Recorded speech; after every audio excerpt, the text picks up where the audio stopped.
ng basura. Dati ako nangangalakal at namamasura doon sa tambakan. May sisigaw doon, buhos. Pag may dumarating na truck, may bubuhos yung mga basura, mag-uunahan kami magkalkalan doon.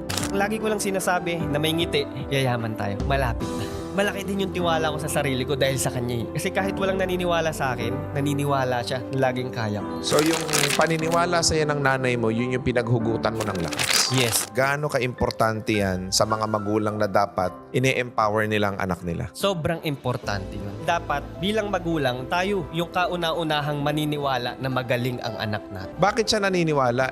Squatter kayo. Wala naman kayong pera. Imposible namang umasenso yung mga nasa ganong klase ng kalagayan. Bata pa lang ako, alam ko na yung difference ng mayaman sa mahirap eh. Kasi nung kasambahay yung mama ko, sinasama niya ako dun sa bahay ng amo niya. Yung mga anak, nabibili nila yung mga gusto nila, nabibigay. Minsan tinatanong ko yung sarili ko, bakit wala akong ganyan? Tumatak sa isip ko din, habang bata pa ako, kung ako naghihirap, dapat